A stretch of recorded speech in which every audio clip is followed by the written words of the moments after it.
محترم دوستو بزرگوں، دنیا میں ہر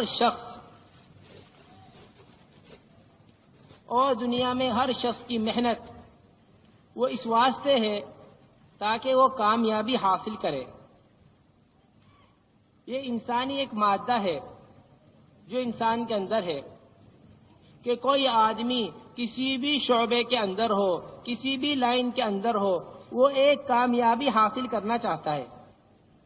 یہ کامیابی صرف دنیا کے اندر نہیں ہے کہ آدمی دنیا میں محنت کر رہا ہے، ڈاکٹری پہ محنت کر رہا ہے، انجینئرنگ پہ محنت کر رہا ہے، کھیتی پہ، جتنی بھی دنیا کے شعبے ہیں کہ ان پر محنت اس واسطے ہو رہی ہو، بلکہ جو لوگ دین پر محنت کرتے ہیں وہ لوگ بھی دین کی محنت سے اللہ تعالی کی رضا اور اپنی اخروی کامیابی چاہتے ہیں۔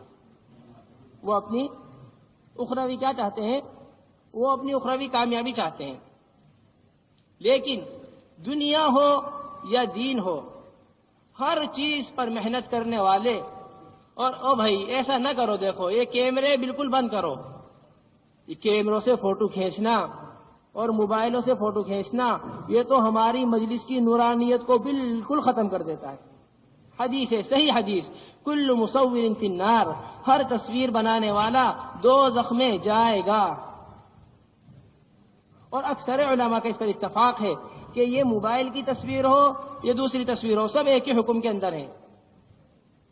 تو اس واسطے حضور اکرم صلی اللہ علیہ وسلم کا بیت مبارک، جس کے اندر جبرائیل علیہ السلام آسمانی فرشتہ اتر کے آتا تھا، کتنا مبارک فرشتہ، سب فرشتوں کے سب سے بڑے فرشتے، وہ فرشتہ ایک تصویر گھر میں ہونے کی وجہ سے، ایک تصویر گھر کے دروازے پہ لٹکنے کی وجہ سے وہ فرشتہ حضور اکرم صلی اللہ علیہ وسلم کے گھر میں نہیں آیا۔ اب ذرا سوچو تو صحیح، جب ان کے گھر پر قرآن لے کر، اللہ کے احکام لے کر فرشتے نے آنا بند کر دیا تصویر کے ہونے کی وجہ سے، پھر میری اور آپ کی اس مجلس میں کون سا فرشتہ آ جائے گا؟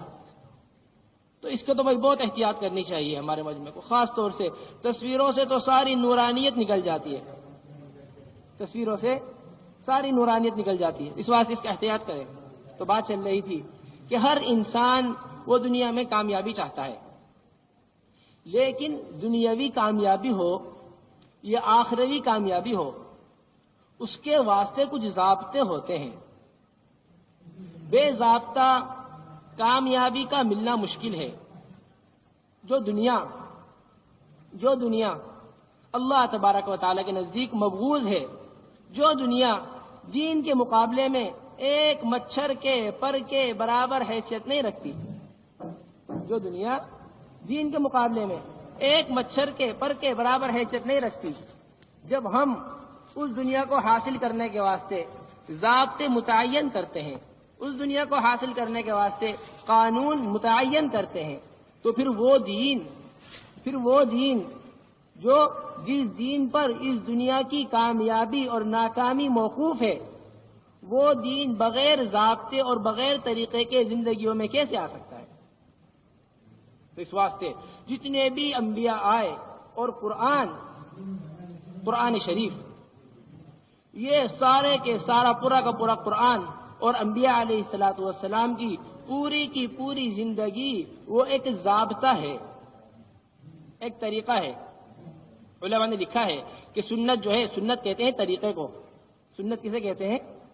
سنت طریقے کو کہتے ہیں۔ علماء نے لکھا ہے سنت جو ہے وہ حضور اکرم صلی اللہ علیہ وسلم کی 23 سالہ زندگی ہے، کہ آپ سے صادر ہوا ہر فعل وہ ایک ضابطہ، ایک طریقہ ہے۔ تو ہدایت کے پھیلنے کا سب سے پر امید ضابطہ اور ہدایت کے پھیلنے کا سب سے پر امید طریقہ وہ دعوت الی اللہ ہے۔ اگر امت کے اندر سے دعوت نکل گئی تو پھر اس دعوت کے نکل جانے کے بعد کوئی راستہ اور کوئی طریقہ، اور اس دعوت کے نکل جانے کے بعد کوئی محنت ایسی نہیں ہے جس کے ذریعے امت عمومی سطح پر نجات پا جائے۔ امت عمومی سطح پر وہ نجات بغیر دعوت کے پا ہی نہیں سکتی۔ یہ ساری دنیا جب سے اللہ تبارک و تعالی نے دنیا بنائی اور اللہ تبارک و تعالی نے قرآن کریم میں اللہ تبارک و تعالی نے قرآن کریم میں اس کو بیان فرمایا کہ ہر قوم کی حالت بیان کی. ہم نے فلاں قوم کی جانب شعیب کو بھیجا, ہم نے فلاں قوم کی جانب موسیٰ علیہ السلام کو بھیجا, لیکن وہ قوم کب تک کامیابی پہ رہی اور اس قوم کا انجام کیا ہوا, یہ قرآن نے بیان کیا ہے. قرآن نے کیا بیان کیا؟ قرآن نے یہ بیان کیا کہ ہر نبی اپنی قوم میں آئے, نبی آئے, دعوت آئی, دین آیا, نبی گئے, دعوت گئی, دین چلا گیا. چاہے وہ کیسی بھی مضبوط قوم ہو, چاہے وہ کیسی بھی اللہ والے ہوں, چاہے انہوں نے اللہ تبارک و تعالی کی کیسی بھی اعلیٰ قسم کی مدد دیکھ لی ہو, کتنی بھی اعلیٰ قسم کی اللہ کی مدد آنکھوں سے دیکھ لی ہو, مشاہدے کا دین جسے کہیں, کیسا دین؟ دیکھ کر ایمان لائے اور دیکھ کر ایمان کو مضبوط بنایا. مگر جب دعوت زندگیوں سے نکلے گی, یقینی بات ہے چاہے کچھ بھی سطح ہو امت کی, ارتداد لا محسوس طریقے سے امت کے اندر داخل ہوتا چلا جائے گا. ارتداد لا محسوس طریقے سے امت کے اندر داخل ہوتا چلا جائے گا. قرآن میں تفسیر مظہری کے اندر قاضی ثناء اللہ پانی پتی رحمت اللہ علیہ نے بنی اسرائیل کا حال بیان کیا کہ بنی اسرائیل کون تھے. بنی اسرائیل وہ تھے جن کے اوپر اللہ تبارک و تعالی نے دین کو کھول کر, اپنی مددوں کو کھول کر پیش کیا تھا.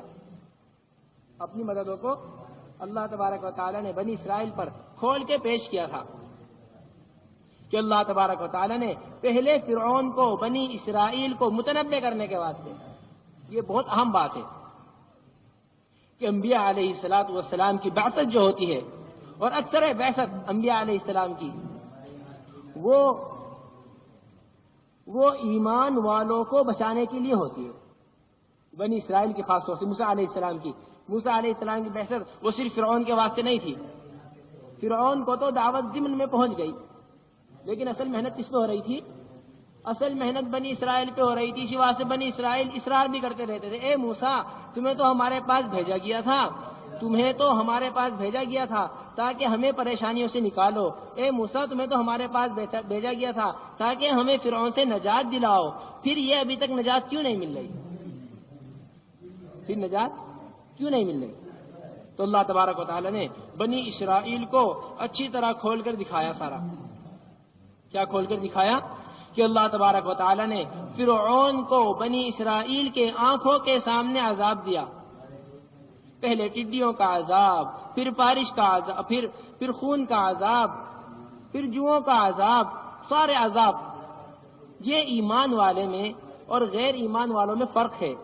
یہ بیچ میں ایک بات بتاؤں آپ کو, لیکن میں یہ ایمان والوں میں اور غیر ایمان والوں میں فرق ہے کہ جب بھی غیر ایمان والے پر اور جن کے مقدر میں ہدایت نہ ہوگی, جب بھی ان پر عذاب آئے گا وہ اسباب کی طرف متوجہ ہوں گے, اور جب بھی ایمان والوں پر کوئی پریشانی آئے گی اور اللہ تبارک و تعالی متنبہ فرمائیں گے تو وہ فوراً اللہ کی طرف متوجہ ہوں گے. اللہ کے رسول نے ایمان والوں کی مثال گھوڑے سے دی ہے. کس سے دی؟ گھوڑے سے, کہ گھوڑے کو چراگاہ میں چھوڑ دیا جاتا ہے, اس کے پیر میں رسی باندھی جاتی ہے اور وہ چرتا رہتا ہے, چرتے چرتے آگے نکل جاتا ہے. جب وہ چرتے چرتے دور چلا جاتا ہے تو پیر پر جھٹکا لگتا ہے. یہ آج جھٹکے آ رہے ہیں ساری دنیا میں, مگر ہم اللہ کی طرف متوجہ نہیں ہیں. ہم اچھے سے اچھے اسباب اور اچھے سے اچھے آلات کی تلاش میں ہیں.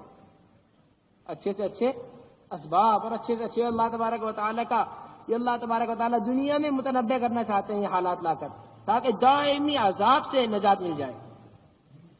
مگر آپ سارا مسلمان وہ کس فکر میں ہے؟ وہ سب اس فکر میں ہے کہ ہمارے پاس پوری دنیا پر مسلمانی طاقت ہو تاکہ امن آ جائے. امن حکومتوں سے نہیں آتا, امن تو اعمال سے آتا ہے. اللہ کے رسول نے فرمایا اعمالکم عمالکم، تمہارے اعمال اچھے ہوں گے تو میں تو غیروں کو تمہارا مددگار بنا دوں گا، کیونکہ تمہارے نرم دل حکام بھی ہوں گا. اور اعمال برے ہوں گے تو دور خلافت اور دور مسلمہ میں بھی ایسے جابر مسلمان بادشاہ لے کے آؤں گا جو تمہیں قتل کریں گے. اگر اعمال برے ہوں گے، مسلمان حکومتیں ہوں گی، سب کچھ ہوگا، مگر کیا لے کے آؤں گا؟ ایسے لے کے آؤں گا کہ مسلم ہو کے بھی وہ تمہیں پریشان کریں گے. پہلی شرط جو ہے وہ اعمال کا درست ہونا. تو یہ جتنے دنیا کے اندر جھٹکے ہیں اور جتنے دنیا کے اندر پریشانیاں ہیں، یہ سب اللہ تبارک و تعالیٰ کا اپنے بندوں کو اپنی طرف متوجہ کرنا، یہ رحمت ہے اللہ تعالیٰ کی. کہ اگر بندہ سمجھے اسے کہ وہ اللہ تعالیٰ، میں آپ کو مثال بتا رہا تھا کہ وہ مثال ایک گھوڑے کی مثال، گھوڑے کو چراگاہ میں چھوڑ دیا جاتا ہے، اس کے پیر میں رسی باندھ دی جاتی ہے، وہ چلتا رہتا ہے، چرتا رہتا ہے، پھر جہاں رسی پوری ہوتی ہے وہاں جا کر جھٹکا لگتا ہے. ایک جھٹکا صرف کیا لگتا ہے؟ ایک جھٹکا. اور وہ ایک جھٹکا اسے دوبارہ اس کے کھوٹے پر لے آتا. یہ کس کی مثال دی؟ اللہ کے رسول نے. اللہ کے رسول نے ایمان والوں کی مثال دی ہے. اسی طرح اللہ تبارک و تعالیٰ نے فرعون کی مثال جو ہے یہ مثال ہے. دنیا میں جھٹکے دیتے رہے. بنی اسرائیل بھی اپنے آپ بھائی سے بند کرو، ابھی بتایا تھا کتنی وعیدیں بیان کی، پھر بھی ساتھی بیٹھے ہوئے نا ہمارے، آپ سب ہر وقت داعی ہو، آپ سب جس حال میں بھی ہو داعی ہو. تو اس واسطے کسی کو بھی اپنے قریب ایسی غلط حرکت کرتے ہوئے دیکھو تو فوراً ہاتھ سے پکڑ لیا کرو اسے، کیونکہ یہ بھی حکم ہے حدیث کا کہ جس کے اندر منکر کو ہاتھ سے روکنے کی طاقت ہو وہ فوراً منکر کو ہاتھ سے روک لے. یہ کس کا حکم ہے؟ یہ بھی حدیث کا. تو بات چل رہی تھی کہ بنی اسرائیل کے اوپر اللہ تبارک و تعالیٰ نے ایک کے بعد ایک عذاب ڈالنا شروع کیا، ایک کے بعد، لیکن وہ فرعون کو ایک کے بعد ایک عذاب ڈالا، لیکن وہ اس سے متوجہ نہیں ہوا بلکہ اسباب کی طرف بڑھتا چلا گیا. یہاں تک کہ اللہ تبارک و تعالیٰ نے اسے ہمیشہ کے واسطے غرق کر دیا. اور بنی اسرائیل کو دیکھ رہے، یہ مشاہدے کا دن تھا اس کا. یہ کس کا دن تھا؟ آنکھوں دیکھا دین کہ عذاب بھی دیکھ لیا اور غرق ہوتے ہوئے بھی دیکھ لیا، آسمان سے من و سلوہ اترتے ہوئے بھی دیکھ لیا، سب کچھ دیکھ لیا. لاشیوں سے سمندر کے اندر راستے بنتے ہوئے دیکھے. یہ سب دیکھ کر پھر کیا ہوا؟ پھر موسیٰ علیہ السلام، پھر کیا ہوا؟ پھر موسیٰ علیہ السلام اپنی قوم سے چند دن کے واسطے، کوئی لمبی مدت کے واسطے نہیں، سالوں کے واسطے نہیں، بلکہ چند دن کے واسطے موسیٰ علیہ السلام اپنی قوم سے ہٹ کر عبادت میں لگ گئے. اور یہ چند دن لگنا بنی اسرائیل کے اندر سے دعوت ختم نہیں ہوئی تھی. بنی اسرائیل کے اندر سے دعوت عمومیت سے ختم ہو گئی تھی، بلکہ ایک طبقہ، ایک بھائی دعوت دے رہے تھے اور ایک بھائی نے عبادت. یہ ہم سوچتے ہیں کہ ہم میں سے بعض لوگ ہوں جو اپنے آپ کو اس ساری چیزوں سے ہٹا کر وہ عبادت یا کسی بھی دنیاوی شعبے کے واسطے فارغ کر لیں، اور بعض لوگ ایسے ہوں جو دین کی محنت میں آپ کو تھکا دیں، جو دین کی میں صحابہ رضی اللہ مجمعین کی ترتیب نہیں ہے، بلکہ صحابہ کی ترتیب کیا ہے؟ مولانا الیاس صاحب فرمایا کرتے تھے کہ صحابہ رضی اللہ مجمعین سارے کے سارے وہ دو قسم کے تھے. وہ کس پر تھے؟ وہ دو قسم پر تھے، یا تو نصرت یا ہجرت. یہ تو اللہ کے راستے میں نکل کر اللہ کے دین کی محنت کرنی، یا اپنے مقام پر رہ کر آنے والوں کی دینی مدد کرنی. نصرت کہتے ہیں دینی مقاصد کو پورا کرنے کو. کھانا کھلا دینا، پانی پلا دینا اکرام ہے، مگر نصرت کسے کہتے ہیں؟ آنے والے کے مقصد کو دینی اعتبار سے پورا کر دینا. بنی اسرائیل کے اندر سے تیسری قسم آ گئی تھی. تو کیا ہوا؟ ایک چھوٹا سا وقفہ 40 دن کا ضائع نہیں کیا، دکان پہ بھی نہیں لگایا، تجارت پہ بھی نہیں لگایا، بلکہ کس میں لگا رہے؟ اللہ تعالیٰ سے کتاب لینے گئے، اللہ تعالیٰ کی عبادت کرنے گئے. لیکن 40 دن دعوت چھوٹی. قاضی صاحب لکھتے ہیں 40 دن کی دعوت چھوٹی، 40 دن نبی اپنی قوم سے الگ ہوئے. 40 دن کے اندر 6 لاکھ بنی اسرائیل جو ایمان پر تھے، ان میں سے 5,88,000 کتنے؟ 5,88,000 بنی اسرائیل اللہ کی عبادت کرتے کرتے بچڑے کی عبادت پر آ گئے. اب ذرا سوچو تو صحیح, نبی موجود, اور نبی بھی کون؟ موسیٰ علیہ السلام سے 6 سال بڑے ہیں ہارون علیہ السلام. بڑا بھائی محنت کر رہا, بڑا بھائی پھر رہا, چل رہا, لیکن موسیٰ علیہ السلام کہاں چلے گئے؟ موسیٰ علیہ السلام عبادت پر چلے گئے. اللہ کے رسول نے فرمایا جو کچھ بنی اسرائیل کے ساتھ ہوا وہ اس امت کے ساتھ ہو کر رہے گا. جو کچھ کس کے ساتھ ہوا؟ جو کچھ بنی اسرائیل کے ساتھ ہوا. جیسے تسمے, جوتے کے 2 تسمے برابر ہوتے ہیں, ایسے میری قوم اور بنی اسرائیل برابر ہے. جیسے جوتے کے 2 تسمے برابر ہوتے ہیں. تو اس واسطے اس امت کی عمومی سطح پر جو نجات ہے وہ صرف اور صرف دعوت کے ساتھ ہے. اور دعوت بھی کیسی دعوت؟ کیونکہ میرے بھائیوں دوستوں بزرگوں, جب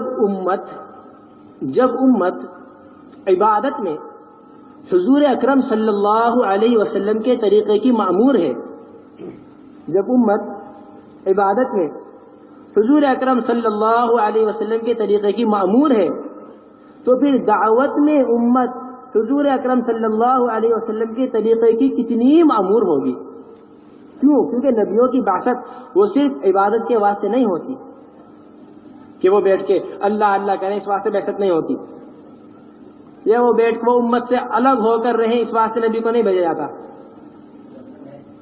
بلکہ نبی کو بھیجا جاتا ہے اور ساتھ ساتھ ان سے کہا جاتا ہے بلغ ما انزل الیک, امر کا صیغہ ہے, حکم مل رہا ہے, آپ پہنچائیے, آپ کیا کریے, آپ پہنچائیے ان باتوں کو جو آپ کے اوپر نازل کی گئی ہیں. تو اس واسطے سب سے پہلی شرط اس کام کے واسطے, اور سب سے پہلی شرط ہدایت کے واسطے, وہ کار نبوت کے واسطے مزاج نبوت کا ہونا ہے. وہ کس کے واسطے؟ یہ بات سمجھ میں بھی آ رہی ہے نہیں؟ کار نبوت کے واسطے, یعنی نبی والے کام کے واسطے مزاج نبوی کا ہونا یہ سب سے پہلی شرط ہے. کیونکہ بغیر مزاج نبوت کے وہ امت میں ہدایت پھیل ہی نہیں سکتی. مولانا الیاس صاحب کا ایک ملفوظ ہے, مولانا الیاس صاحب فرمایا کرتے تھے کہ مسنون دعاؤں نے قبولیت کے راستے دیکھے ہوئے ہیں. مسنون دعاؤں نے کیا دیکھے ہوئے ہیں؟ مسنون دعاؤں نے قبولیت کے راستے دیکھے ہوئے ہیں. اسی طرح ہمارے حضرت فرما رہے تھے کہ جس طرح مسنون دعاؤں نے قبولیت کے راستے دیکھے ہوئے ہیں, اسی طرح مسنون طریقہ محنت نے ہدایت کے راستے دیکھے ہوئے ہیں. اسی طرح مسنون طریقہ محنت نے کہ نبیوں والی محنت ہوگی تو سورج کا نکلے اور روشنی نہ ہو, یہ ممکن ہے, لیکن نبی والی محنت ہو اور اللہ ہدایت عام نہ کرے, ایسا ہو ہی نہیں سکتا. حضرت مولانا الیاس صاحب رحمت اللہ علیہ یقین کے ساتھ فرمایا کرتے تھے جس جگہ سے میری جماعت گزر گئی اللہ تبارک و تعالی ایک نہ ایک دن ہر حال کے اندر اس جگہ پہ ہدایت کو عام کرتے رہیں گے. یہ کام تو بڑا اونچا کام ہے, لیکن شرط کیا ہے؟ شرط یہ ہے کہ ہمارے اندر مزاج نبوت ہو. تو حضور اکرم صلی اللہ علیہ وسلم کا اس کام میں کیا مزاج تھا؟ سب سے پہلی چیز اس کام کے اندر, اور جو داعی کی سب سے زیادہ ترقی کا ذریعہ بنتا ہے, وہ عمومی دعوت ہے. اب اللہ ہمیں معاف فرمائے, ہمارے اندر سے عمومی دعوت کا شوق نکلتا چلا گیا کہ انفرادی دعوت حضور اکرم صلی اللہ علیہ وسلم کی مکے کی پوری زندگی میں, حضور اکرم صلی اللہ علیہ وسلم کی مکے کی پوری زندگی میں چند اجتماعات ملتے ہیں, ورنہ اکثر حضور اکرم صلی اللہ علیہ وسلم کی وہ عمومی دعوت ملتی ہے. مولانا الیاس صاحب کو ملفوظ ہے مکے کی زندگی مقصود ہے. مکے کی زندگی کیا ہے؟ مقصود. اور مدینے کی زندگی وہ موعود ہے. مدینے کی زندگی کیا ہے؟ مدینے کی زندگی موعود, یعنی مقصود جس کا قصد کی جا رہا ہو, اور موعود جس کا اللہ تبارک و تعالی کی طرف سے وعد. www.dawattableek.blogspot.com مقصد اس کام میں جہد ہے، کیونکہ مولانا الیاس صاحب فرمایا کرتے تھے کہ راحتوں سے تو کفر پھیلتا ہے اور مجاہدے سے اسلام پھیلتا ہے۔ راحتوں سے کیا پھیلتا ہے؟ راحتوں سے کفر پھیلتا ہے۔ آپ دیکھ لو، جتنے بھی کفر کے پھیلنے کے اور جتنے بھی